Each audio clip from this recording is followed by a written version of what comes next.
Welcome back into the film room, a freestyle film room today. I'm joined by Anthony Prohasker from Disguise Coverage. Anthony, I mean, you did over 2 hours of live footage yesterday on your show with Greg and Aaron, and then of course, the guys also had their show after that, Cover One Buffalo, and man, you just can't get enough of getting on the YouTube channel and breaking down some film and some Bills content. Well, the thing is, right, I'm super good looking. And I'm a giver. So I like to just share my handsomeness. No, today just happened to work out. It's chaos down in the city today because of the snowpocalypse that has hit Buffalo. So I went into work, came back home because of how chaotic it was.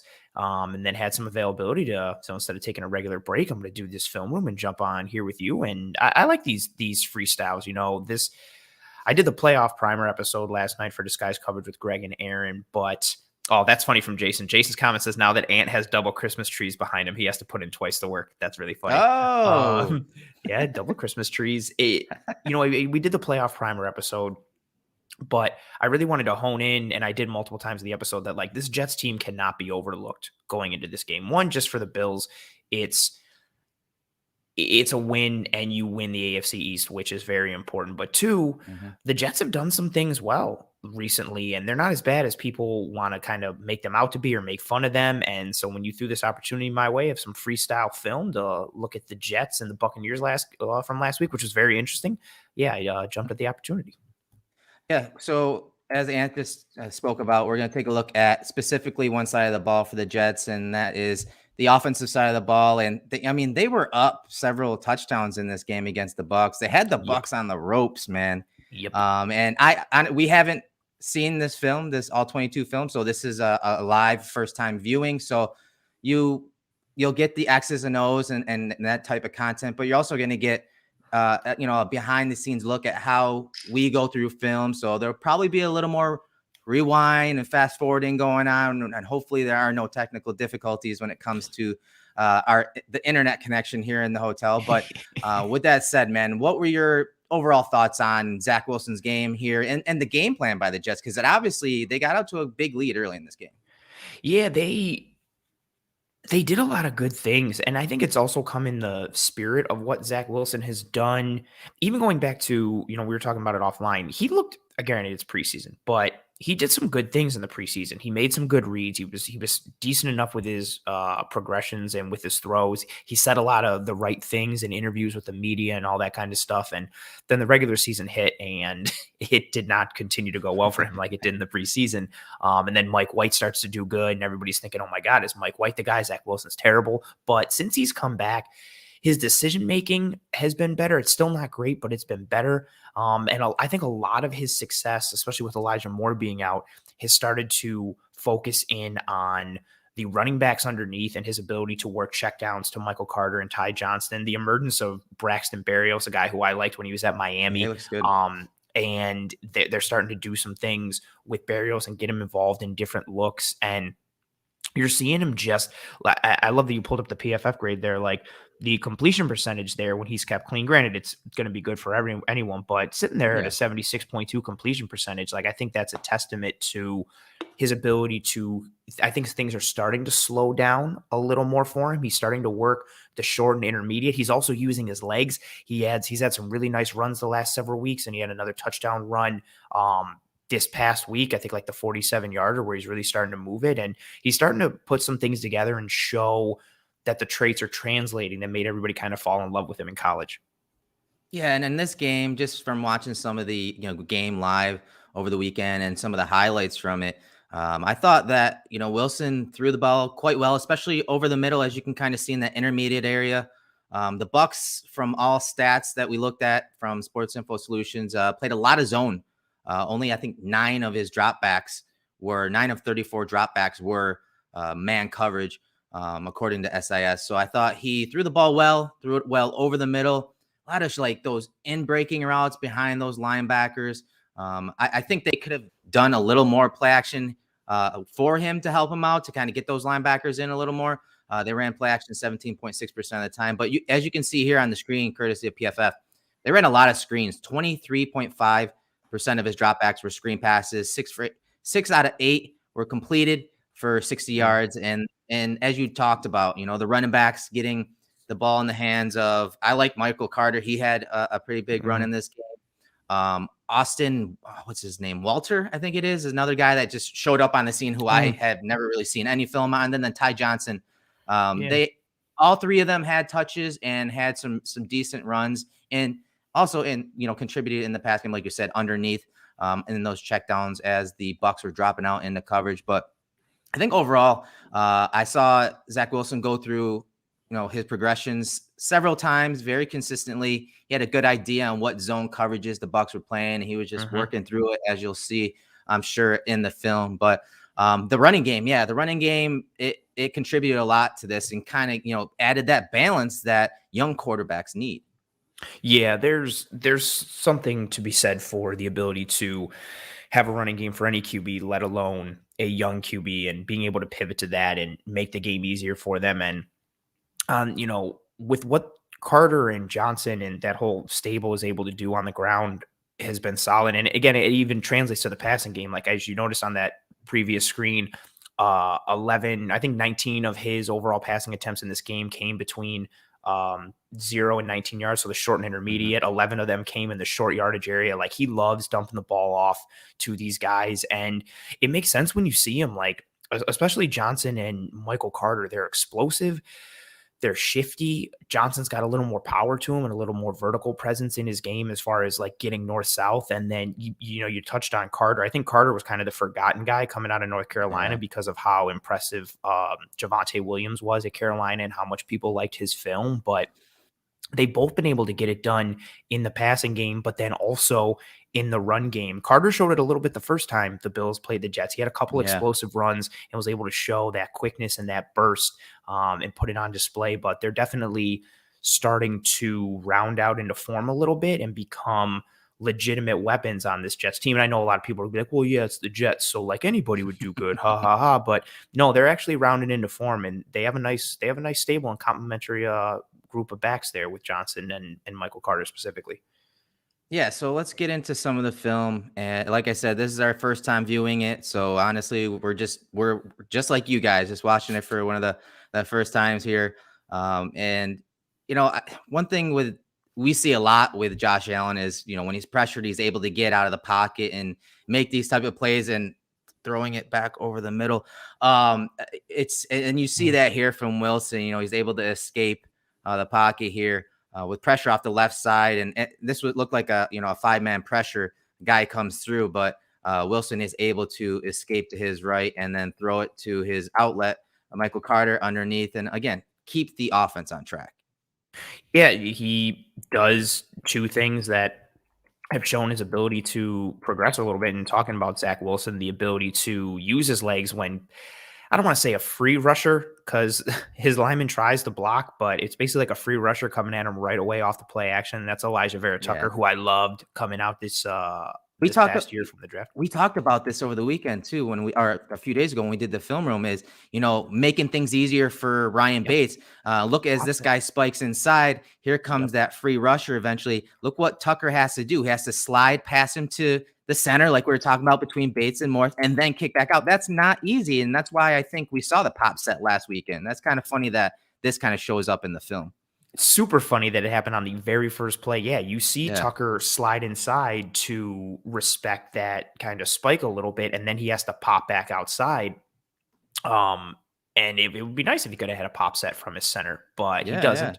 Has to come back outside, isn't able to get back outside. You highlight the pop center route that the center could have taken there, but he doesn't. So Tucker has to go back out, claim that guy for himself, which isn't an easy thing. And you basically get a free runner right at Zach Wilson, but he's able to elude him. And then what's nice here is he doesn't panic. He doesn't put his head down. He doesn't beeline to the sideline. He keeps his eyes up, and then what does he see? As he's seen time and time again since he's come back from injury, one of his running backs making themselves available for a check down, and you get a nice start to a drive off of kind of a broken play, so to speak, and it's just two young guys making a play.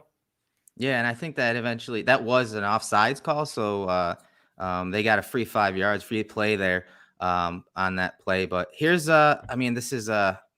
this is a high school day one install, and I'm not trying to belittle Wilson here, but these are the type of concepts you call early in the game for a young quarterback. Just a spacing concept. You see the jet action coming across the middle.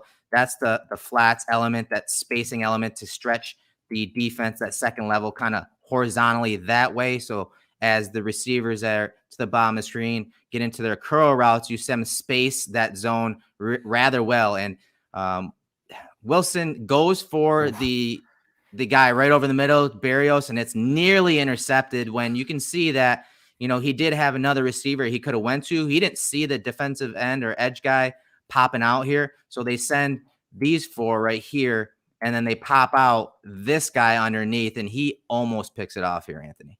Yeah, it's a good look from the Buccaneers to, show 5 and then bring that, looks like a rush from the edge. And then it's like, nope, I'm going to drop back into coverage. And those are the type of things that young QBs are still going to adjust and still have to learn towards figuring out. And this angle shows it. He's going to show it beautifully. So that look up front, it's screaming pressure, pressure, pressure. And the defensive end starts to come.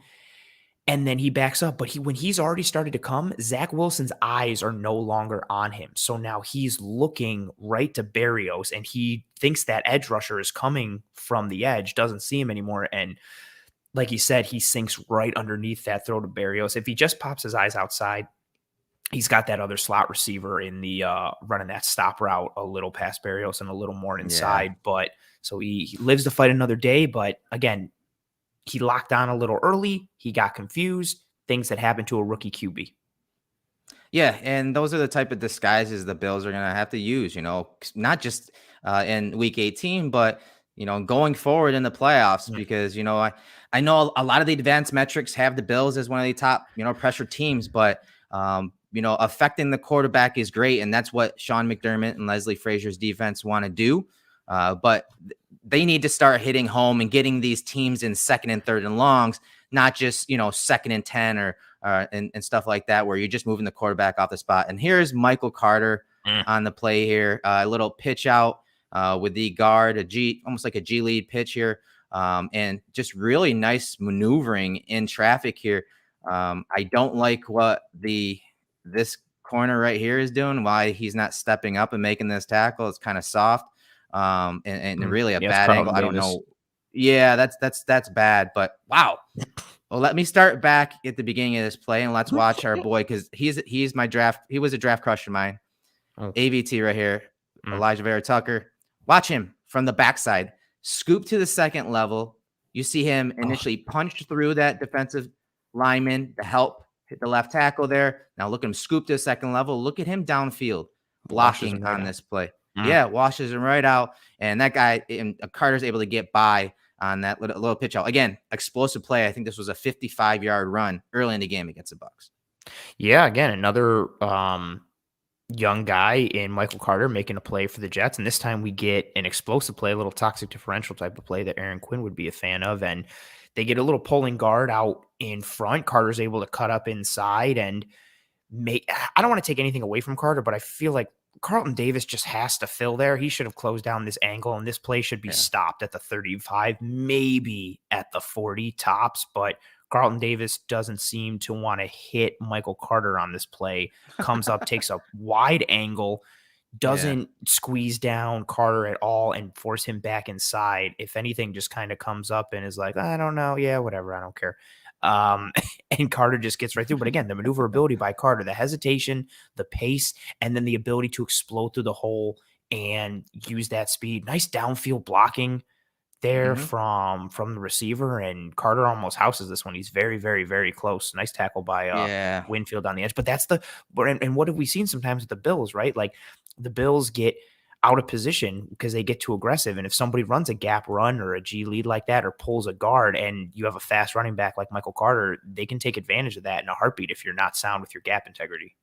No doubt about it. And you can see now the Jets come right back to the run game again. And early on in this game, you can see they're incorporating that jet action, the same stuff that the Bills have been doing, with McKenzie the last few weeks. And I'm sure the fans have been happy about. Here is jet action across, and then just looks like a counter to the right side here. And again, AVT left guard. Look at the kick out right here.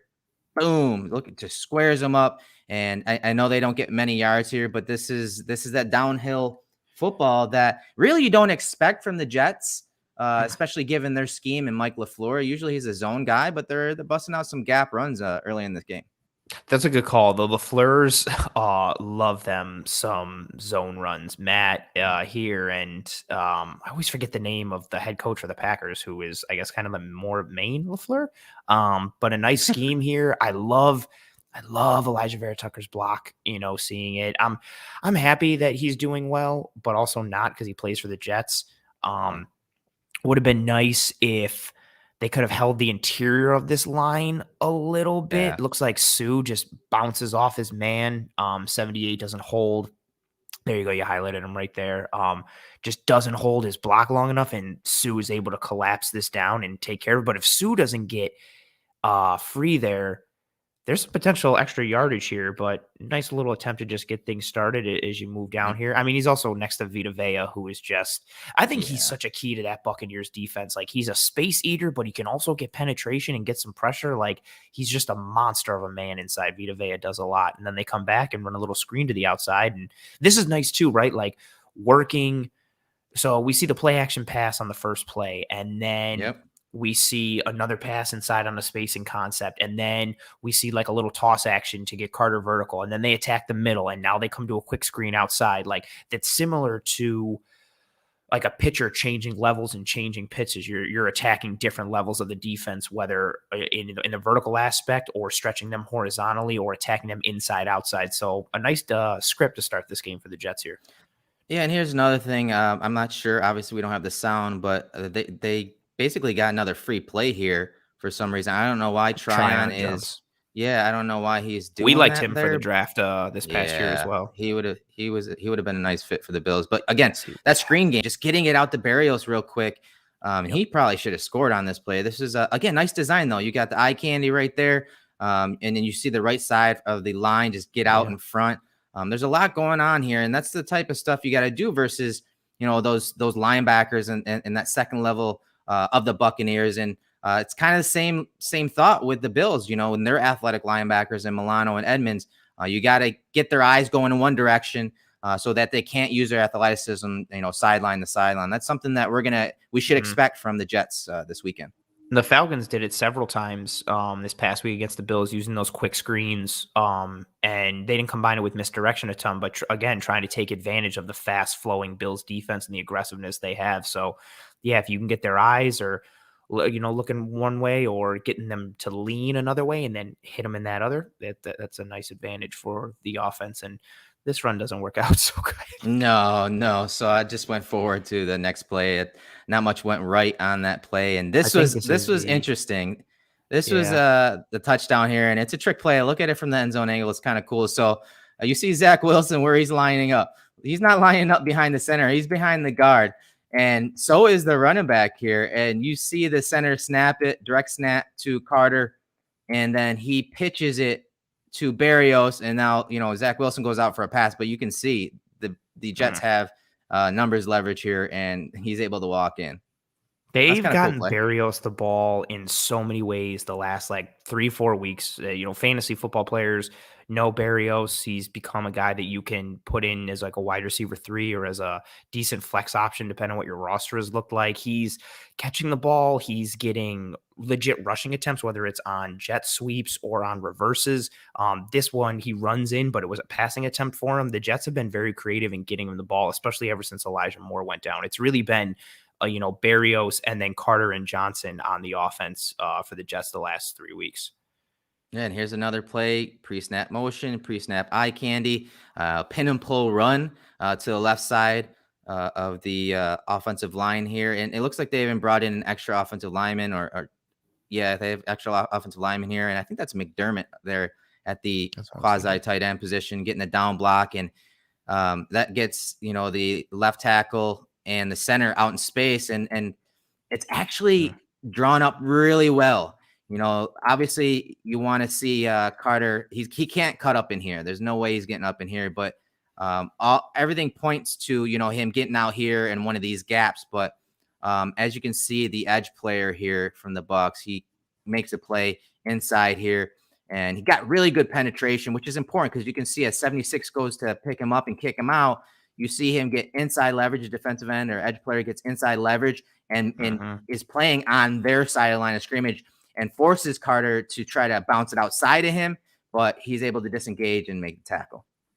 Yeah, good play from Tampa, and actually a decent thing from, Michael Carter here trying to make something out of nothing. Like, he's got nothing inside based on how the blocks weren't executed. So he's got nowhere to go. So he steps inside to make the Buccaneers defenders come up into that hole and fill those gaps. And then, he tries to bounce it outside, and he's so close to making it, but he's just not able to. Good play. And I think 76, is Fant.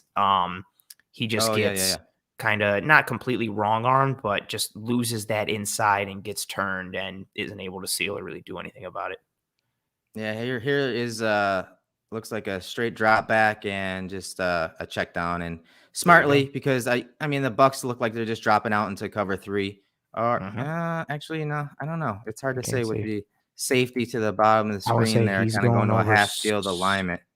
Let's see. I'm thinking maybe he does pop. Interesting. So I think this is more of a 2 shell look right here. Say, and then is it a little cover 2 look? Yeah, it's just a different way to get to that 2 cover 2 look. So very muddied look, obviously, and so smartly something that Bills fans had loved about Josh Allen against the Patriots, but did not like how he did that or did not do that against the Falcons last week early in the game. No, I thought there was a lot of underneath opportunity for Josh Allen that he did not take, especially with how the Falcons were bailing out. But then the Bills took advantage of it with the run game and everything they were doing. But nice pocket here for Zach. I like Wilson how he manipulates it too, right? Like, I mean, there's not much pressure, but look at how his straight drop back is along the hashes, and then he feels a little pressure off the left side, just steps right up into the pocket. Like it's minor, but that's it's good for a guy like that who has had at moments this year, kind of happy feet at times. Yeah, it's nice that he's able to again, it's not the craziest pressure in the world, but he's able to keep his poise and keep his eyes downfield and sees how far everybody's dropping and does what Mike White did when he was in there for the Jets and checks it down and allows, his guys to get some run after the catch. And now you're sitting there on a 3rd and 2 after you got a nice little gain. And this is a throw I really like from him. So this is more of a true, a 3 deep type look. It's a 5-man pressure, but it's still a 3 deep type look. And so you can see the bottom of the screen. It looks like they're running, a smash concept. So a good cover 2 beater, but of course we're seeing a single high look. So what does he do? He starts left down here to the left side of the play here, but then works back to his right. And he's got this inbreaker right here. This is the perfect route and route concept. You got that dig route, and on 3rd down, he's able to convert it over the middle of the field. Again, the area of the field in that intermediate area where he actually had a lot of success, and we're used to seeing a guy like that and Josh Allen have that type of success over the middle in the intermediate area. Yeah, Wilson can push the ball into those areas with the arm strength that he has. But again, this is a nice one. Like, the pocket is decent enough, but it starts to collapse around him a little bit. And he goes through his progressions. He looks to the left initially, doesn't have it, comes back, knows he has the inbreaker. And this is a good throw. Like, there's a decent lane, but he fires it in there. He's got the corner coming from behind. He's got to fit it in and make sure that dropping defensive end, they dropped another defensive end out who went into the middle of the field here for some zone coverage. And good throw, good progression, and being able to nice cut block on the right there. Is that Ty Johnson? I think it's Johnson, yeah. Yeah, 25. And it looks like this guy may be coming to pick off this lineman right here.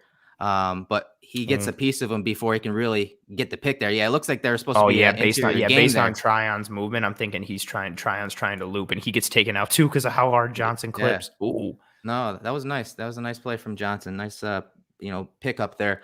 And something that for a lot of the year the Bills have had issues with when it comes to their running backs blocking. They were really good last year in Moss and Singletary, and then just this year it's just been inconsistent at that position. They're one of the main culprits of the pressure that's being allowed on Josh Allen. And this was another good run. This one by Walter. Again, I have no idea who this guy is. I'm being honest here. I have no idea. But you see Wilson called alert, and Bills fans, I think you guys will be familiar with this play here. It's that crack toss that the Bills have struggled against this year. And the Bucs have it down. They have him stopped. You see the defensive end, as we always talk about, we talked about Epinesa not working over the top or retracing through this down block right here. But the Bucs defender here does a good job of creating pressure and forcing the running back to bubble it wide here. And you can see Walter right here is dead to rights. He's dead to rights, but he makes that guy miss. And he has like a similar running style. I don't want to say as quick with his feet, but kind of like Eckler. He's got a little Eckler to him right here. And you see a nice little quick jump cut inside and then boom, up the field for an explosive play. Yeah, a good one-on-one win, make something out of nothing. And, that's Tampa Bay's got some injuries and they've got some guys filling in, but, Walter takes advantage. Oh, I really like that move. Yeah, on the first viewing of it, I was like, oh, this is going to be a loss. And then I was like, oh, he got free. And he got really positive yards. And I think decent blocking downfield too, right? Yeah, I think I was just about to say, decent blocking. Hold on. Good movement. Now let's start out front because we talked about Bates on a very similar play, to be honest. When Dawkins, brought the train and started running guys over out wide there last week on that pitch out, very similar play. We saw Bates do what? He picked up Grady Jarrett. Watch this jump hook. Watch this jump reach. Jump reach here by AVT on this play off the snap. I'm going to let it play in real time. Look at this. Boom, hooked. That guy is reached, and that dude is not going to be an issue on this play. That's beautiful technique from him on that jump reach block. And then you see some guys downfield. You see 67 get out there on a block, 72's out there sealing the edge. Good work from them on this play. Yeah, and 76 Fant Ron commented, and it jogged my memory too. Yeah, I think Fant is out this game for the Jets, so they will be down number 76, who shows some good athleticism and gets out in front. They got the fullback leading the play out there. Oh, AVT is. I didn't know if the Bills were even going to take him if he was there, but that was like my dream first round fall. I was just hoping Elijah Vera-Tucker was going to fall, and he's been good. And it'll be interesting to see what kind of pairing he and Mekhi Becton can be for the future for the Jets, because they have the potential to be a solid left side of the line. Yeah, and that sucks. Yeah, and that sucks for the Bills.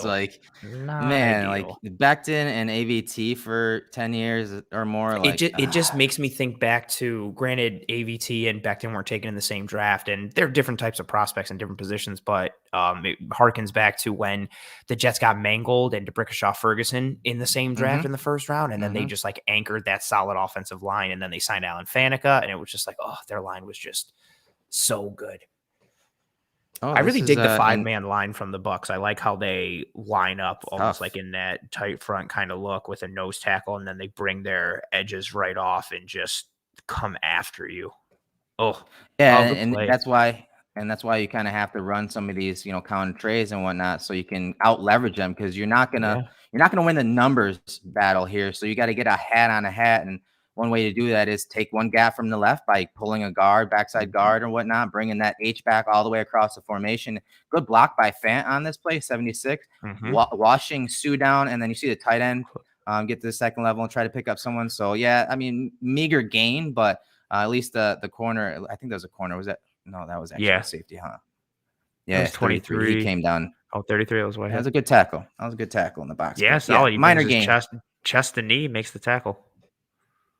Good form. So we're on the second and long here, and 3-by-1 set. You're seeing the tight end come to the bottom of the field here, bottom of the screen, and looks like another one of those high-low concepts where you see the corner to the bottom is in off coverage, and you see the second level defender right here playing it short. But you have the spatial leverage right here on this little outbreaking route. So Wilson takes it, and it's a minor gain to the tight end, but trying to just, eke out some of those yards, get some of those yards back to get them back on schedule to set up at least a manageable third down. Yeah, get some yards here, make it easier on third, decisive throw, good enough throw, and a lot of what Wilson has done, especially in this game. I believe only 3 of his attempts were 20 yards or more downfield. So again, 11, I think it was 11 in the 0 to 9 area, 8 in the 10 to 19 area. So again, that's short to intermediate, and that's where Zach Wilson's really been living since he came back from injury. And we see another one here, another underneath throw, trying to take advantage of deep drops. But again, another quick, decisive throw from Zach Wilson. Yeah, and this was to Barrios. They motion him to a stack type look, runs a little follow route behind the tight end, and a decisive high-low type read. The Bucks bring pressure off the edge, and Wilson gets it to his guy, and hopes that he's able to pick up the first down. He gets pretty close. Looks like he got it on the play though. I think he does. Again, this is another example of everything they do with Barrios. Like when he gets they're creative in how they get him the ball. In terms of like whether he's throwing it or running it or going out for routes. And then even beforehand, like he sees a lot of pre-snap motion. He is the jet guy, or he is the guy that even when he's in motion, it's not like, oh, they're just moving him around to, help identify coverage. Like, no, they're moving him around to get him in advantageous positions. And he's got some decent burst to his game. He's shown a little refinement in his route running, and this would have been nice if the Buccaneers faked and dropped out one of those edge rushers on that left and came underneath. But yeah, you see how deep they get in their drop. Devin White and then the other linebacker for the Buccaneers, they both just, I don't want to say bail, but they vacate that underneath, dropping deep, which they kind of have to because you have to carry that. Looks like a 7 route from the slot. So he's got to carry that deep, and Barrios just fills underneath in the vacated spot and gets the first. Yeah, more eye candy, and then they're trying to, we've seen this a few times from the Bills where they try to swing it to that motion guy and get the numbers leverage out wide here, and it looks like it would have been there. It would have been one-on-one with a corner, but the throw isn't completed from Wilson here. Let's see it from the end zone angle here, which we have seen from the Bills from time to time, where Josh just kind of quickly tries to sling it out there and he sails it or dirts it. Also, decent composure here from Wilson. The guys aren't lined up right. He gets everybody set. And I'm curious if this is a read. I was thinking that too. They're reading someone. I don't know. Is he reading the end? Because the end, but no, that would, Devin White comes free. So, I mean, I don't know if it doesn't look like he's reading him, but maybe it was just an automatic give. Either way, just kind of just pure fancying it up with some of those pullers there. So, I hate trying to decipher what is this an RPO? Is this a design run? Is this supposed to make this look like this? Like there's so many ways to have to dissect it and figure it out. Yeah, and there were some of those plays last week from the Bills offense, like some of the counter bash stuff. Was he reading the edge guy? Was he reading the linebacker at the second level? This actually, let's see here. That actually looked like a decent throw. Did that defender get a piece of it? Yeah, I was gonna say I thought it was a good throw. Oh, the defender undercuts that just a little bit. Let's see here. Was that Mike Woods? That was my guy coming out the draft. He was a defender I know the Bills met with. I sat in the lobby of the Senior Bowl and when they were meeting with him for 45 minutes. So yeah, it looks like that crossing route right here. And it's a little slightly behind, off. Yeah, slightly off there, but that's really good coverage. I mean, there's almost nowhere for Wilson to throw it. He would have to, probably should have let it out in front of the receiver a little more, but it's good coverage though to undercut it off the break.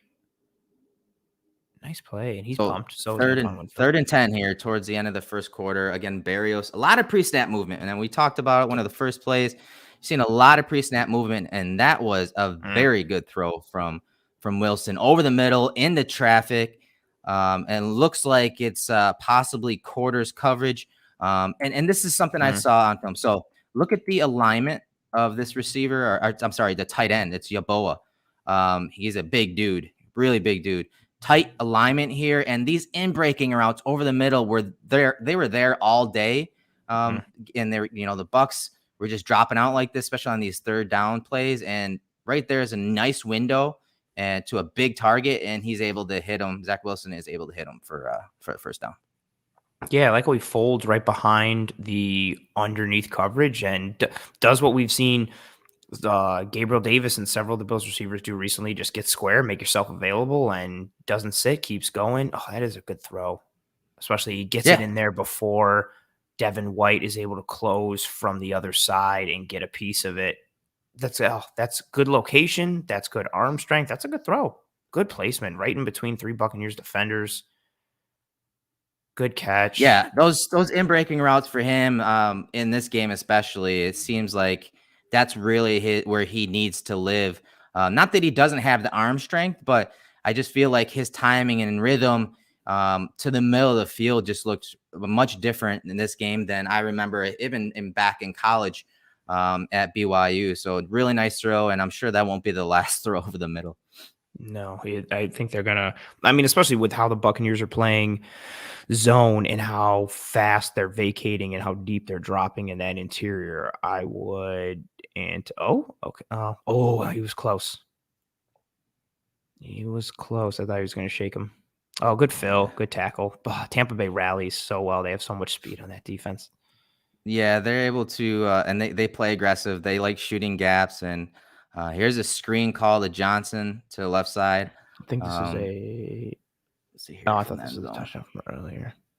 I think he should have got more out of this. He left some meat on the bone. Yeah, it did look like that. Let's see here. Yeah, ABT out there. And oof, no. Okay, let's watch the left guard again right here. And look at him get out in space, how easy it is. I miss having athletic guards and guys that can get out in space. Look at ABT on this screen, wall off Devin White right there. Look at that. I mean, not easy to do. Devin White is a very solid linebacker. Yeah, just perfect leverage and angles out there on the block to Devin White. His ability to make his ability to engage and then turn and seal defenders one way or the other is like so legitimate and so nice. And he does what Bates did on the one touchdown to Singletary. Like he makes it an easy read for you. It's like, hey, here's where I'm pushing the defender. Here's where my butt is. Go behind me right there. Yeah, it was definitely another nice play from ABT. And then he finishes. Look at him finish White off here. I got tripped up, but still, I still like it, man. Like, I know my bias is coming through. I really like ABT. Now I'm counting the trip on that. That was like in the Bucs game when they tried to make it seem like Godwin planted Micah Hyde or whatever, and it was like, no, he got tripped. Like, don't do that. He got tripped up. Yeah.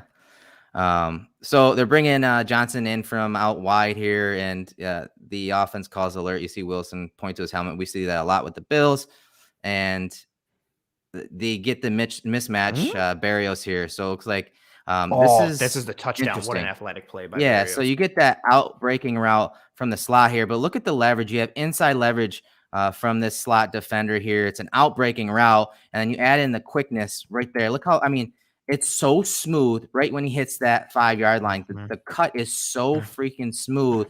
It's very Cole Beasley like. Maybe shades of early Cole Beasley, but either way, man, it's such a smooth route and allows him to create separation. The ball's on him from Zach Wilson, and he's able to quickly get upfield for the touchdown.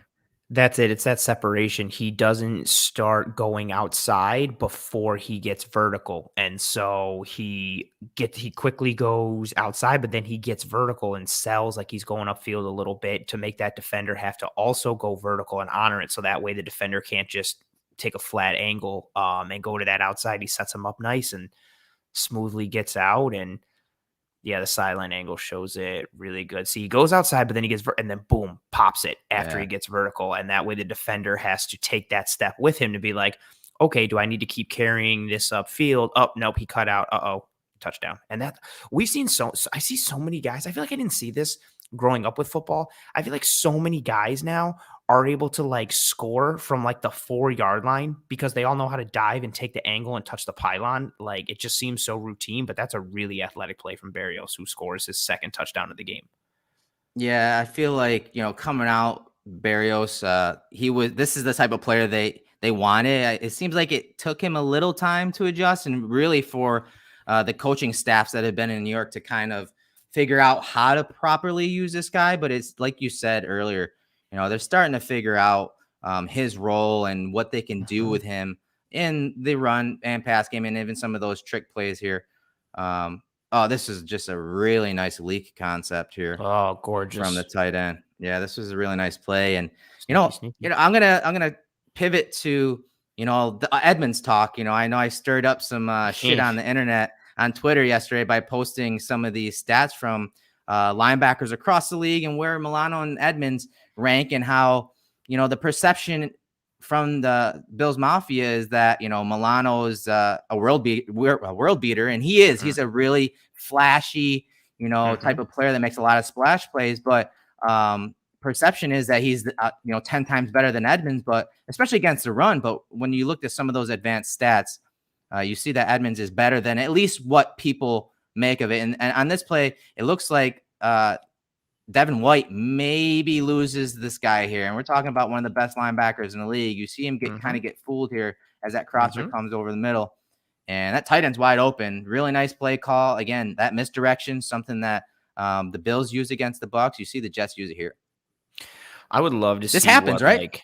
This happens all the time. Like, it's easy to get caught in the wash and get fooled by the eye candy. And even somebody as disciplined and athletic as Devin White. Look at, even when Zach Wilson pulls this away to throw it, Devin White is still going with the flow to the left side of the field. And I would love to see because this is what it is too, right? I feel like people who watch the Bills and are watching Tremaine Edmonds and putting him under a microscope, I don't think they're also watching film, not broadcast footage, of other teams' linebackers and seeing like, okay, like what just happened to Edmonds? Yeah, it sucks, but that happens to people. They don't see that. They just see like, oh, Edmonds made a mistake. He's terrible. I can't believe he didn't make that play. And I would love to see what Buccaneers fans are thinking on this one, if they're all just raking Devin White over the coals because he got fooled so bad here. And I stopped to hear because while White isn't the primary guy, but you guys remember how the Bucs beat the Bills on that shallow crossing route versus man coverage, and people were like, well, Tremaine Edmonds should have had that guy on the crosser. This is almost a similar type concept where 33 probably has a tight end in man coverage here. It's obvious man coverage. You can see the motion and guy going with him, but because the run at him, he has to fill. Well, that means usually that the linebacker has to get a piece of that tight end going across to help out, and he doesn't. So it's it's a very similar play that a lot of people blamed Edmonds for up until the coach said no, he needed to get a piece of him, but really there probably should have been some kind of switch on the back end. I'm with you. I think we're pretty fair when it comes to Edmonds and his criticism, and we know and understand from a film standpoint and from advanced metrics standpoint where he stands across the league. But we also watch, like you guys are seeing right now, we watch other teams play. We scout other teams leading into these matchups. So we see other positions. We see other linebackers. And we, going into the last game against the Falcons, we saw two really good linebackers coming in. You saw me tout, Olakan. That's Olakan, right? Oluwakan. Yeah. Oluwakan and Deion Jones. You heard me and talk about them in our breakdowns. You heard me talk about them leading into the game and breaking down film. We watch other linebackers, so we understand a little bit better of like where guys are, relative to their position.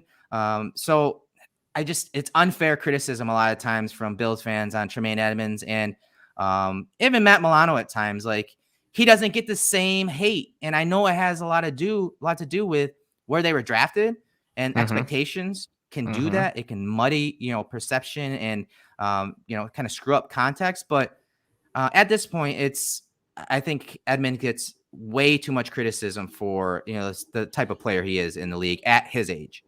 It's frustrating with the Edmonds situation too, because I feel like now, like, we've been labeled as like lovers of Tremaine Edmonds and these huge, staunch defenders of him. And we're not. Like, we're critical of him when he needs to be critiqued, and we praise him when he does things well. And what's unfortunate is the people who are down on Edmonds just seem to be so vocal about it. And they also deal in like a lot of absolutes. Like, he never makes any plays. He never does this. He never does that. And it's like, we literally have tons of film. Like, we'll be like, here's a play where he actually did do that. And it's like, well, he doesn't do that enough. And then it's like, well, no, here's the stats and the metrics that shows that he does. Well, yeah, but he sucks in this area. Like, there's just a lot of moving the goalposts. And I think it all, again, to your point, comes from those expectations. I still think for everyone, when the Bills traded for him and he came into a Sean McDermott defense, I think everybody thought he was going to be the next Luke Kuechly, or maybe better, because of his physical size and measurables and ability and all that kind of stuff. But sadly, he's not, because nobody's Luke Kuechly. Dude was an all-pro in his second year. And I think he also won Defensive Player of the Year in his second year.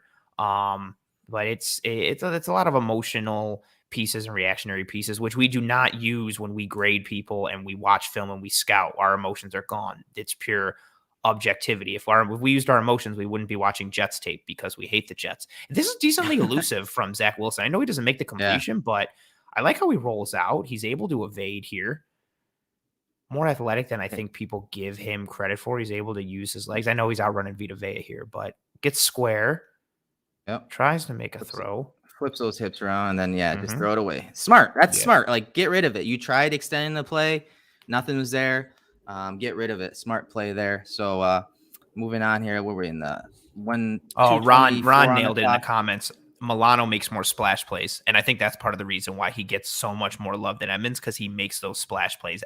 The good things that Edmonds does fly under the radar. Like, nobody's seeing. Unless you're watching the All-22, nobody's seeing Tremaine Edmonds carry a slot receiver up the field to give support to the safeties on the back end. Like, nobody's seeing that, but they see Milano when he knifes in and makes a tackle behind the line. Right, and I will say, and I've talked about this for years now, I think that is the scheme. I think that is the way they want it.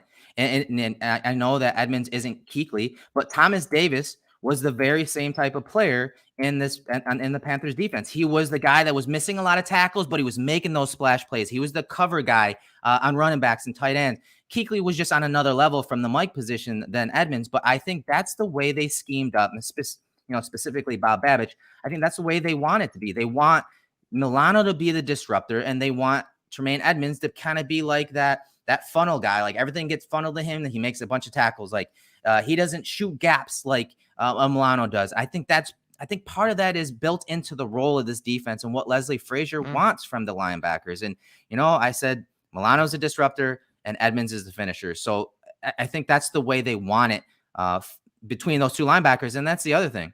The Bills are always a nickel. The Bills are always 6-man boxes. So defensive line roles are a little different. And we talked about it in the Slack channel yesterday, how, the Bills defensive line, maybe they're not getting sacks, and maybe that has something to do with the scheme. Well, it definitely does. They're more of a, rush integrity type pass rush defense. And they have to be, because they're usually a 6-man box. So those guys have to really read, run the pass more so than some teams are just letting their edge guys, fly at the ball, fly at the quarterback.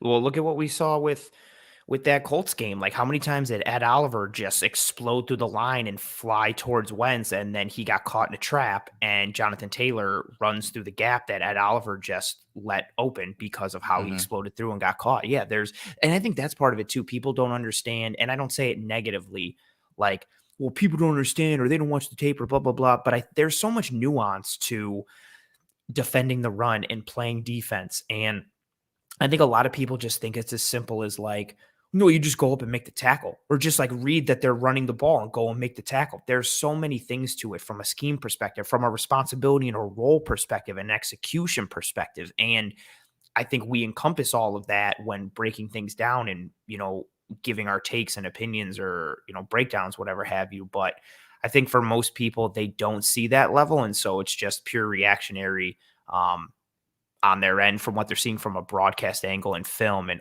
good throw. Good throw. Just inside. 33 is Whitehead? Whitehead, yeah. Yeah, just inside. Nice catch, too. Oh, good throw. Yeah, again, middle of the field, man. That's something probably the Bills should expect. The Bills play a lot of 2 high coverages, a lot of quarters, a lot of 2, Tampa 2. Yeah. So that's something to keep in mind. It will be interesting because, as we saw in the PFF numbers, the Bucs technically blitzed them 52% of the time, but it's kind of a muddied stat because, as you talked about earlier, they use that 5-man front a lot. And so that can kind of muddy up things, especially a play action when those 5 guys are technically rushing because they're, reading run the pass first. So that's kind of muddied, but still, will the Bills add a little more pressure to Wilson in the game on Sunday? And it was flexed, right? The game was flexed to 4:00, right? Yeah, stupid 4:25 start. I hate it. Yeah, I think the AFC East as a whole got flexed. So Miami and the Pats are at 4:25. There's several games on the docket. Nice little, you're highlighting it. Yep, I was gonna say it as we were starting to speak here. Double team on Vita Vea. get to the second level and get to Devin This is the guy White. that fills.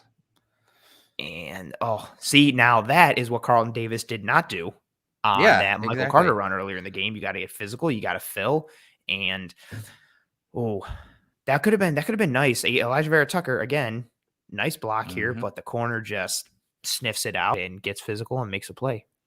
Here's another high-low to the top of the screen. Seemed like a good throw. Did he get his feet in? No, he dropped it. Yeah, I think I have to say, I think he dropped it. Decent throw though, outside the numbers. Bringing Winfield around the line of scrimmage. He was my draft crush last year. I knew the Bills weren't going to take him, even if he was there. It made no sense. I wanted the Bills to get Antoine Winfield Jr. so bad. Oh, that would have been very nice for Antoine Winfield fans. Yes, bringing his kid in. This was bringing his son home.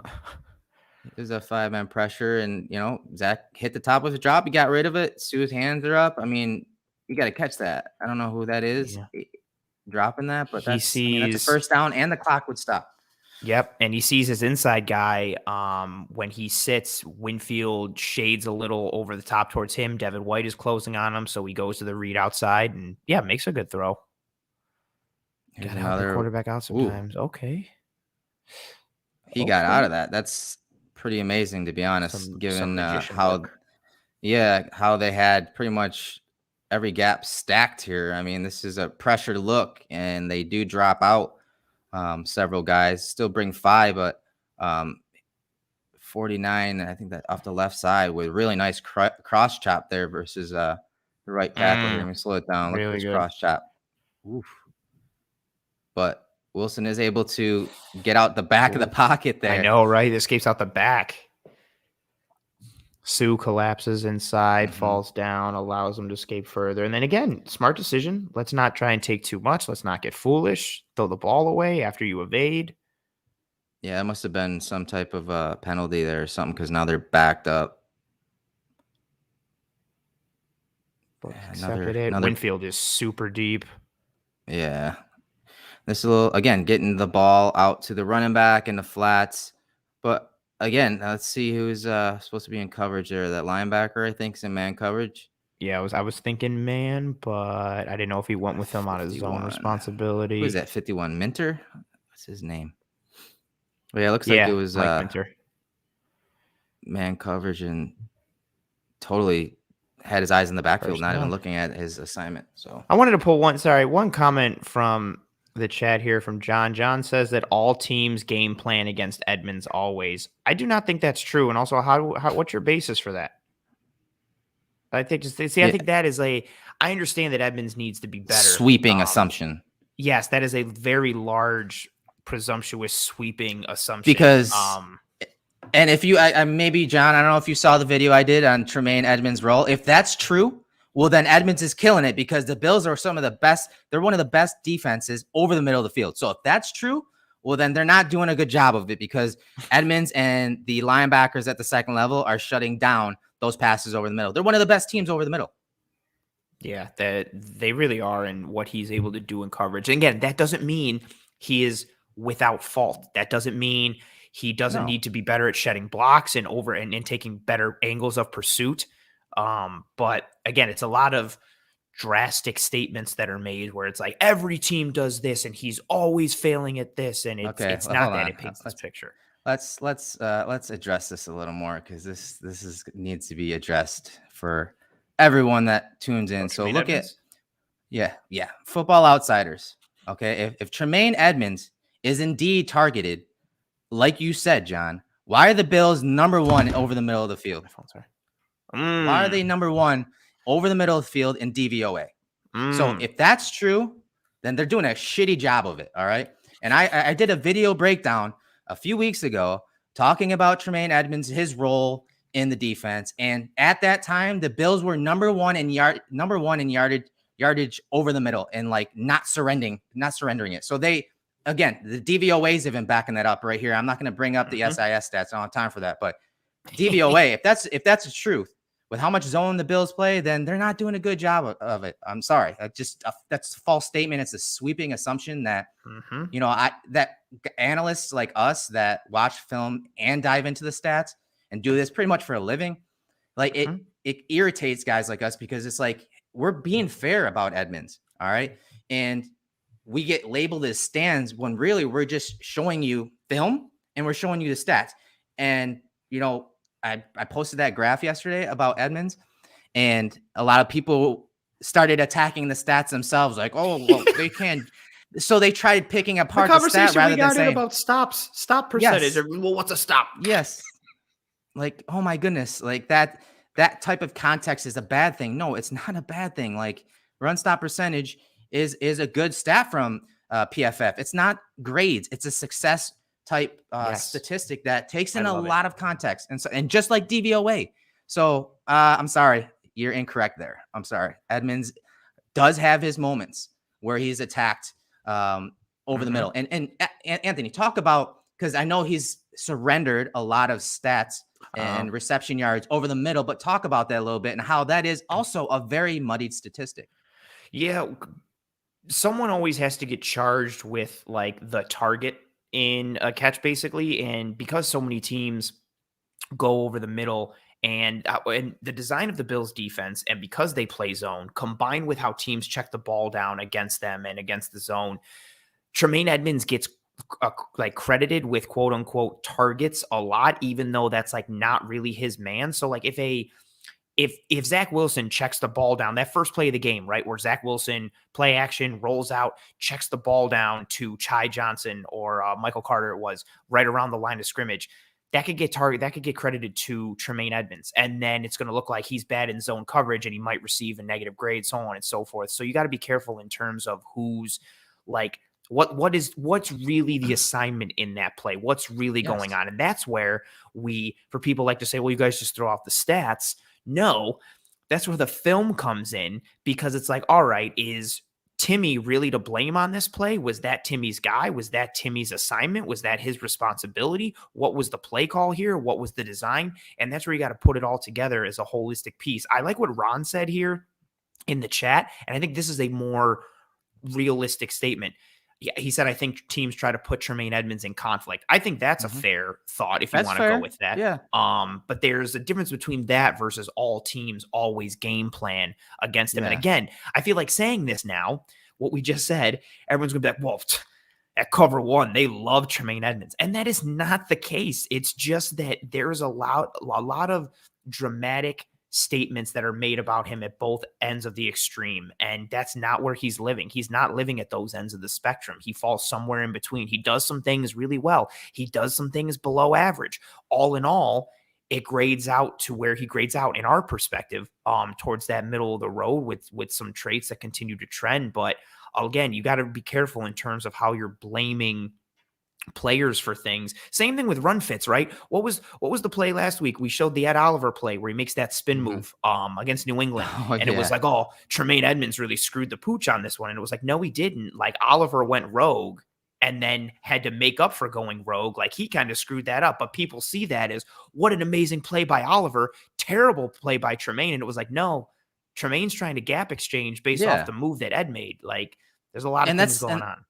And that's, I was talking to Bruce behind the scenes in the DMs about, it's something we have to break down this offseason, because run gap integrity and, mental processing post snap is a big thing for linebackers, obviously. And Edmonds does have improper run fits and, read issues at times. And that absolutely happens.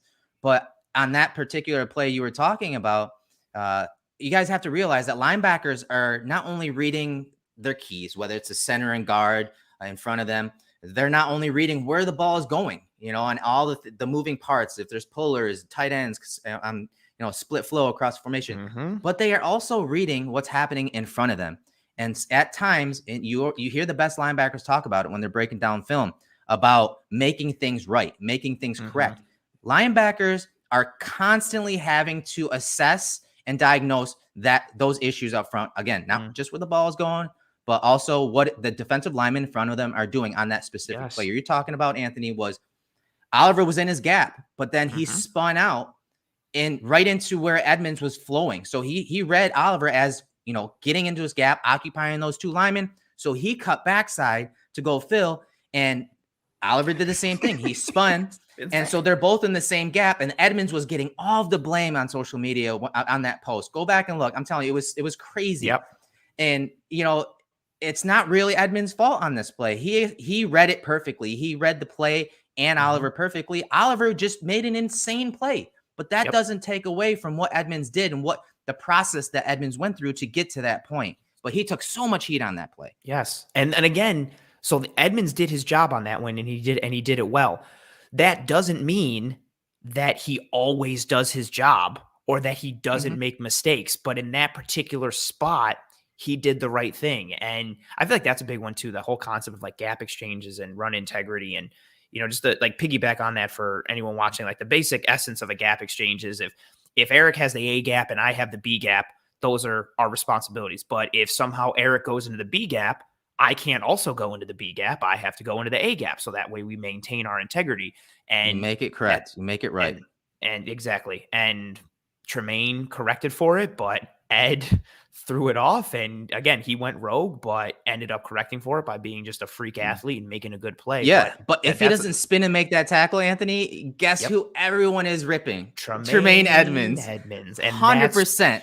That's where we're at. Like, where any little thing seems like it just comes back to Tremaine Edmonds. Like, how come that was a big run? Tremaine Edmonds. How come that was a completed pass? Tremaine Edmonds. How come gas is so expensive? Tremaine Edmonds. Like, it's just always Tremaine Edmonds. And it's unfortunate. And it's also taken us away from some of the nice things the Jets have done in this film. And a nice little screen pass there to Ty Johnson.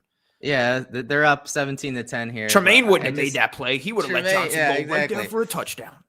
Yeah, Tremaine Edmonds is so bad in coverage that the Bills are number 1 over the middle in DVOA and number 6 in the short area. So yeah, that's pump the brakes a little bit, as AQ would say, man.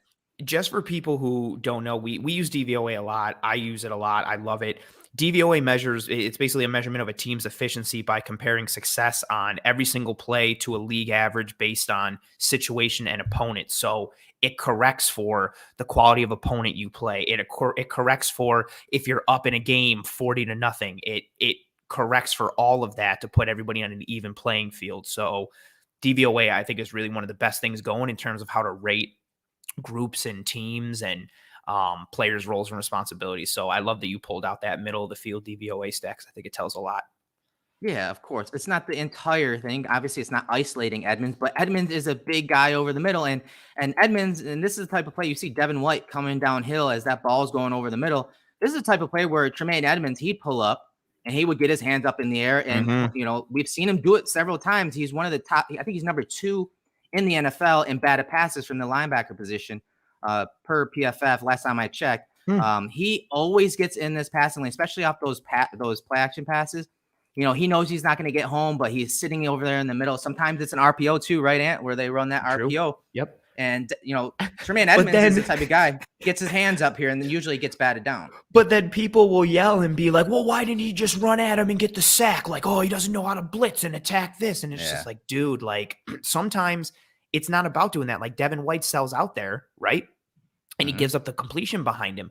Tremaine Edmonds comes through and, maybe Devin White gets the sack, but here he doesn't. But what Tremaine does is he'll come through, he'll start to break down a little, put his hands up, and then, like you said, either get that deflection or force the QB into another throw or into another lane and either force an incompletion, a throwaway, or help someone get a sack. He did that several times in the New England game against Mac Jones, and it's something he does a lot. But again, that's not something that's really going to show up on the stat, and people are going to think, from watching the broadcast, well, he didn't make that play. What the hell? I was dropped. That was a good throw. Tremaine Edmonds is number 2 behind Van Noy in batted passes. He's got 3, KVN has 5. So again, let's keep some perspective here.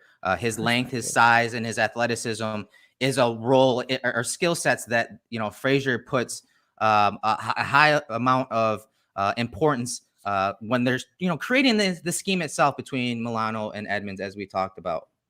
Yeah, it's a specific design. Like, I think that's a lot of it too, right? People will be like, well, how come Edmonds doesn't make those plays Milano makes? And it's like, that's like asking how come the safety isn't covering the flats on the cover 2. And it's like, well, because that's not his responsibility. That's not his assignment. They have different roles. It's based on the scheme of the defense. I'm not saying that Tremaine can do the same thing that Milano can do. I'm not saying that at all. But they have different roles and different responsibilities, and they each play to those roles and responsibilities based on how they're coached and based on what the call is for the defense. So you're not going to see them operating the same way.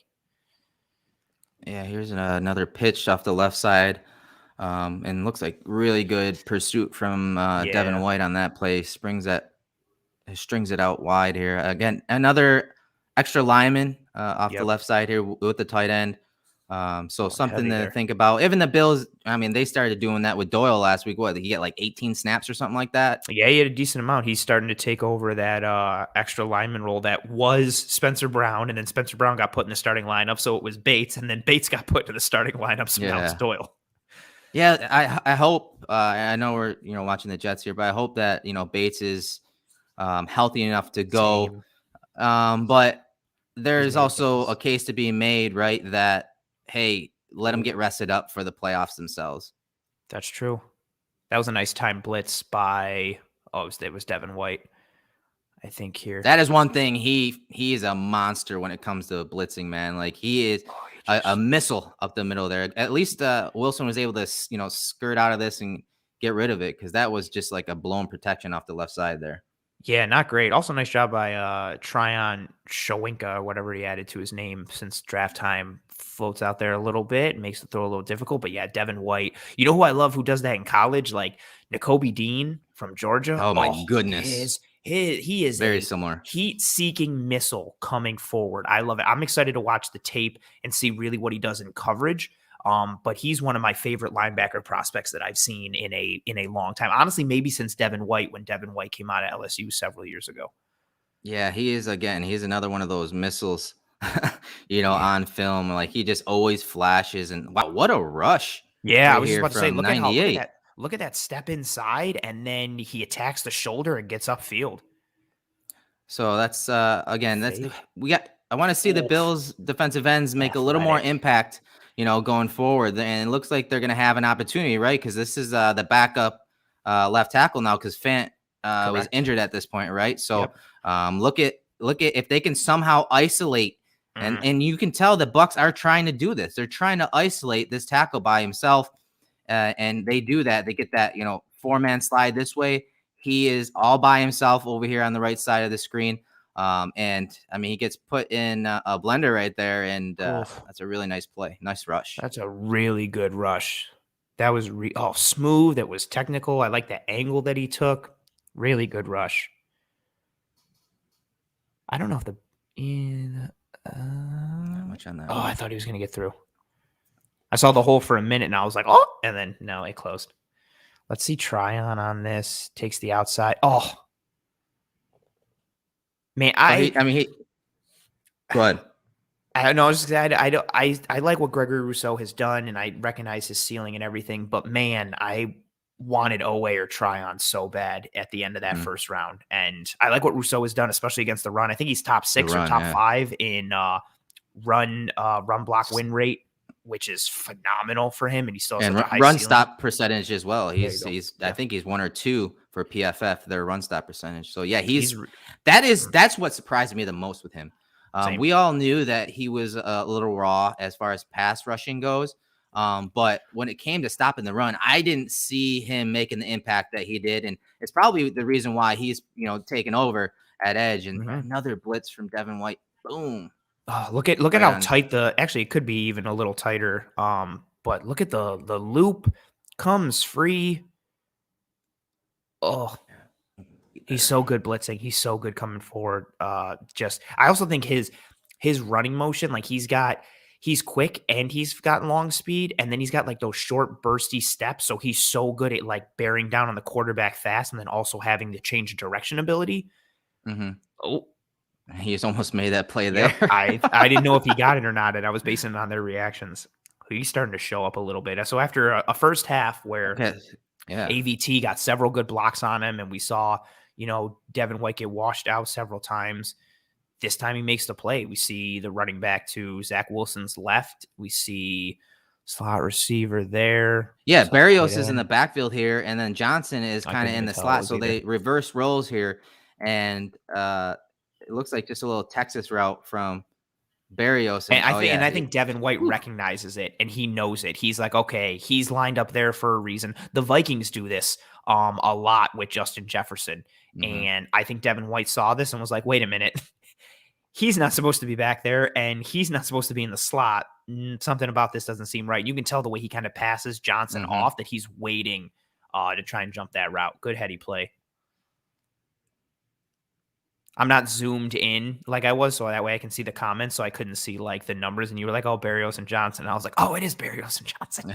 Another look at this, another in breaking route, and oh, this one's a really nice play. Play action fake, and the first window is just clogged up. I know that you could see Mm-hmm. this defender here, kind of trying to get back into position, but that play is not there. So he throws into the secondary window, which is Yep. again over the middle right here between the two linebackers. Another really nice throw. This time right on the hands, so that guy can just snag it and get because that safety comes in with a big hit. So really nice throw from Wilson here again, tacking the middle of the field. We applaud Josh Allen for that so much, and he's so great at. I mean, he had the huge second window completion to Stephon Diggs on that fourth down against the Pats, and this is a nice throw. Yeah, he's doesn't have it in the first window. He sees his man, and what's nice is the receiver sees what Wilson sees and understands that that throw is not there. So he keeps it pushing to that second window, clears from Devin White. And yeah, oh, look at that. Good time. Right in between all three defenders, right on the hands, makes it a nice, easy catch for his receiver. And also, I think that's a wide receiver friendly pass because it allows your receiver to catch it and then get down and protect himself. Not that you can get hit in football nowadays anyway, but still, you want to be able to protect yourself. Yeah. So again, those play action passes, those RPOs, Mm, they're trying to manipulate these second level defenders. They do a good job of they do. manipulating 32 there, getting him the come downhill versus that run look. He gets a down block at the point of attack, and the backside guard Mm-hmm, pulling. Looks like run, feels like run, sounds like run. mm-hmm. So he comes up, and the receiver is able to slide into that second window behind Devin White, who had been in like every play this half. It seems he's been in and around the ball just about every play here. So that was another really nice throw from Zach Wilson. Again, that's where he looks the most comfortable, man. Like attacking Mm-hmm. in behind those linebackers, in those windows and those hook to curl windows. Like that's when their offense looks to be operating at its best. And here is a play Bills fans should know rather well. Deep crossing routes versus man coverage. Bills had a lot of success with that against Miami early in the year, against the Mm-hmm. Patriots a few weeks Mm-hmm. ago. Um, and it And they looks get a like single the high Jets look have it from in the Tampa on playbook. this Yeah, one, so even exactly. better. Like put that safety in conflict, man. Oh, man, there's something just so beautiful about deep crossers against single high man coverage, and he just doesn't get it Yeah, there. tripped up. Yeah. That was a good call, and then the right call at the right time against that coverage that they were seeing. Oh, that sucks when you got the right play call against the right defense and you just can't get Man. it. Oh, nice cut. Oh, so close. Yeah, this was a closer. He almost busted this one. That's Barrios, like He you did. said. Barrios, give him the ball, man. Like it's a extension of their run game of Mm-hmm. getting the ball outside versus a very fast team, but in Oh, different ways, so that it's a lot more difficult for these linebackers. Look at these two linebackers. Look what they do at the beginning of this play as that ball is shown to that running back off to the left side. Look at them they get go with the sucked action. up inside. It takes Yep. an extra read step, and then you get the ball in the perimeter. And look at that block, 72. Look at that block by him. Just Mm, amazing stuff out in space here, so that Barrios can cut it back right there. yes. Like good work by him. And then again, another lineman right there washing someone out, and one more guy, man. So That's close, all he man. needed to beat. I love And he that was cut on he the makes on ground. Whitehead. Yeah, he was. That's a great tackle. Like here, this dude's falling down right here, and he's Antoine the one Winfield that is Jr. able to still stay Oh, in the play and make the tackle. That is amazing. yeah. He's a really solid player for Tampa Bay. They got a good one with that draft pick. Second rounder, too. Scrappy, just like his dad, huh? Yep. Versatile, fights, tenacious. Yeah, just really solid. I liked his tape so much at Minnesota. And this film, you're seeing, I mean, the Jets are doing a decent job of moving the ball. Like there haven't been many drives where, oh, that was a nice cut. There weren't many Mm. drives where, there was not much efficiency. Yeah, or 3 and outs or Another negative nice, plays or yeah. turnovers. Yeah, they moved it. I mean, they put up 24 points on them, and when we get to that fourth down play, I think it's at the end of this drive, they legitimately had a real shot to put this game away and beat Tampa. They just had some miscommunication on that fourth down. So this is Didn't a get it done. play that we saw the Falcons use like 3 times last week, and it actually yielded some pretty big runs off the right side of the defense. And it's because they're attacking this B gap bubble here where Devin White is kind of stacked over. But what they do, the Buccaneers do it a little different. They kind of spike him inside there. It's almost like they're a run stunt here to kind of blow this up. But it's read really well from the running back and the offensive line. You see them, these two guys switch off right here, and they're able to pick that little stunt up. Good block right here at the point of attack. And then you're going to see 72 realize, okay, he's essentially pinning him down. And this isn't by design. This is them just, working through the play. And this little block right here to kind of widen that linebacker out is seen really well from the running back as he cuts it back right there. Like that's just good work together. That's working and thinking on the fly, and they're able to get positive yardage on a run like that. And this is something the Bills are going to have to shore up because they didn't run a stunt like that against the Falcons, and it left Milano, one-on-one with scooping offensive lineman, which again isn't his best trait of being one-on-one. He's able to defeat blocks better than when he came into the league, but he was left untouched far too much simply based on the defensive front and how the Bills were putting Latulele as a shade instead of bumping it out to a 2-eye just inside the guard. It really left Milano exposed to the offensive lineman, and that those two offensive linemen didn't have to work combination blocks to Milano. They just immediately fast flowed up to Milano, and it led to 2 or 3 big plays in the run game.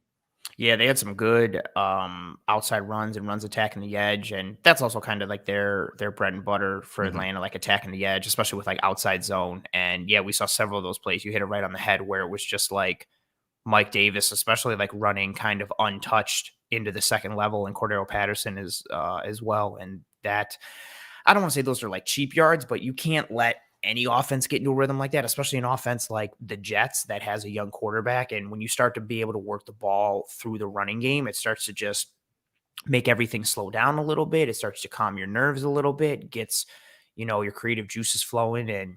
And I don't want to see that at all. I think the Bills need to stamp out any Jets momentum early, and any type of successful runs like that, especially to the outside, like that can allow for explosive plays to happen, cannot happen this Just Sunday. like this play.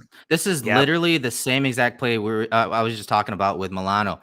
And the Bills, they did the same thing, man. They had the nose tackle in the shade instead of having him play into the guard right here in a 2-eye and more of a G front. This is an over front. You got the 3-tech out here to the right side of the screen, and then you got the shade nose tackle. That's a normal 4-3, but normally the Bills like to do a little more 2-eye where this nose tackle is playing inside here, and it just allows it doesn't allow that guard to scoop like he does right here to the second level, and he just wipes that linebacker out, and then you get that explosive play.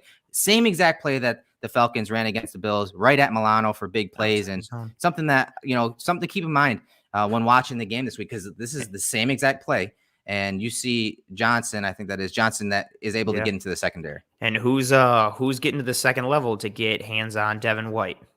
Once again, Mr. AVT gets to the second level. Well, gets his hands on the outside in the back a little bit, but doesn't get called.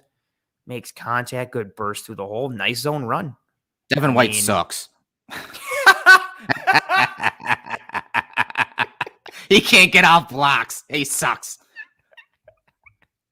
Yes, I'm being petty right now.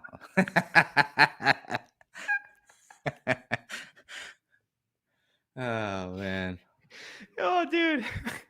We'll finish after this drive. I think you're right. I think this is that 4th and 2 drive, right? Devin White sucks. Yeah. This is that one. Yeah, because then the Buccaneers start from like their own 5-yard line and just eat everything up from here. And they ran. Oh, see, I think they ran it again. They did. So you got a different front now. You got an odd man front. Yep. But now, so yeah, that's shut down. No, so really good collapse from the back there. Was that Vea? But good balance, man. Like, I know that was a Fair. negative play, but I think between the run game and the pass game, like the Jets had a flow and a rhythm in this game. And from a team that's really not that good, that's the promise that you want to see from a young quarterback in an offense that has taken a lot of heat this year. So it's nice to see for them. Hopefully they shit the bed against the Bills this weekend. But Nice. I always root for players, man. So I don't want to see as cocky and I don't know, the personality that Zach Wilson has. I still don't want to see him fail. I want to see him succeed, man. I always root for players. His mom is really annoying, though. So if his failure makes his mom unhappy, I'm rooting for it. But for him as a person, yeah, do whatever. Look at this ricochet, bro. Oh my goodness. This is the AVT breakdown.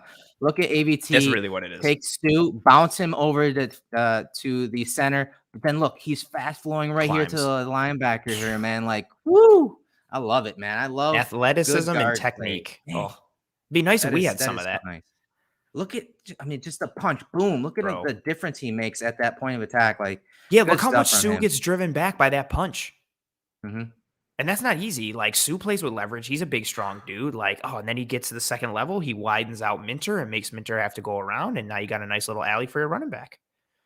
Yeah, those the offensive line of the Jets this game, they played pretty well, I think, man. I know in the past game you can debate, how much pressure was on Zach Wilson at times, but I think given how often they blitzed and the run game looked really good versus the Bucs front there. Obviously that was kind of like what had been the Bucs calling card for most of the year, right? Bruce Arians and Todd Bowles, that defense.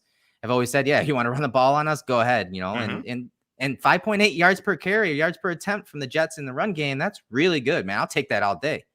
Yeah, especially against that Buccaneers front. Like, nobody has been able to run on Tampa. They've been phenomenal. And I feel like, again, a lot of fantasy managers should know that. It was almost like, oh, who does my running back play this week? Oh, he plays Tampa. Great. Like, should I bench him? And here comes that 4th and 2 play, right? So this ends up being a QB sneak for Zach Wilson.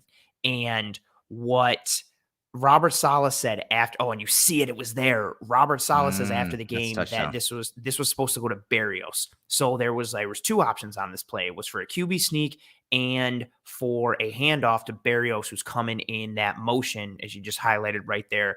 And according to Robert Saleh post game, this was supposed to be a handoff to Berrios. And it looks like if it gets handed off to Berrios, oh my God, it's there. McDermott has his man on the edge just enough so Berrios can continue around. And then at that point, you just got a one-on-one block. Wow. On the defensive back coming around. That's incredible. There. So what did he say after the game? That he didn't get the check or he didn't get the alert? Yeah. Why didn't he hand this off? The communication, I guess, didn't go to Zach Wilson. I guess this play is designed to be either or, sneak or handoff to Berrios based on the front. And Saleh said that they wanted it to be the handoff based on what they saw, but the communication didn't get to Wilson in time to be like, hey, hand that off. That's interesting, man. I didn't see that. Yeah. That's a good catch, man. So, yeah, I know we went down some rabbit holes, some tangents, but that was a quick an hour and a half freestyle film session from us on the Jets offense. So again, I think you saw where Zach Wilson can live in that intermediate area, those short areas over the middle of the field, not wanting to push it outside all that often. And he'll have those opportunities over the middle against the Bills defense. But as we said, the Bills are very strong in that area when you compare it to the rest of the league. I mean, they're really strong in all areas, especially on defense when you talk about it. So what do you expect from the Jets this Sunday against the Bills defense? And then let everyone know where they can find you on social media and what you got going on.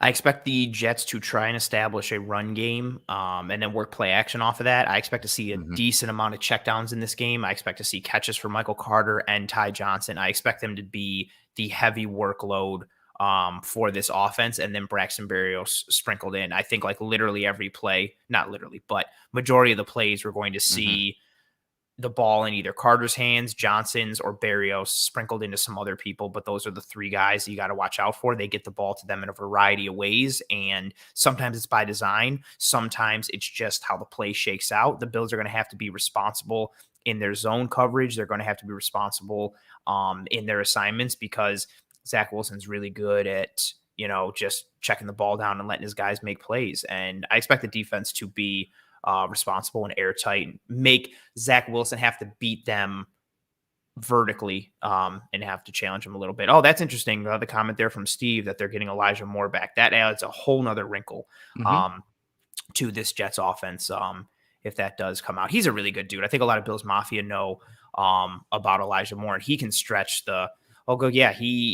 Steve says look for more on short passes and yards after catch, which the Bills struggled with against Atlanta. Yeah, Elijah Moore, he can get vertical. He's a good route runner, especially for being a rookie. He's dynamic, good hands. So that adds another weapon for the Jets, and it's something that the Bills are going to have to account for. And I look for them to account for that. And speaking of accounts, follow my Twitter account at pro__ant. That's pro__ANT. You can find me here, whether in the freestyle film room or the regularly scheduled Cover One film room every week with Mr. Eric Turner here. And find me as the host of Disguised Coverage, live every Wednesday at 7 p.m. Just had an episode last night on Wednesday with Mr. Greg Thompson and Aaron Quinn. Also from Cover One, we did a Bills playoff primer, ranking opponents that we would like to not see based on matchup strengths and weaknesses, going over the most likely playoff scenarios and outcomes in the AFC. Broke down a lot of stuff there.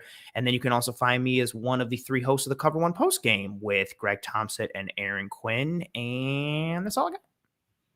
Are you sure that's all you got? I think that's all I got. I think so.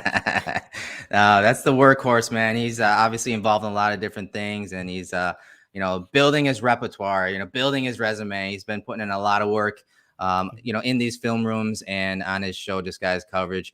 And keep up the great work, man. We love having you on the network, and you're a big asset to us. And obviously to me, when we do these film rooms, man, it's nice to just, turn on some film and just start freestyling and going through it with you guys. Thanks for joining us. Again, I'm Eric Turner, host of the film room, and that's Anthony Prohasker from Disguised Coverage. And we'll see you next week.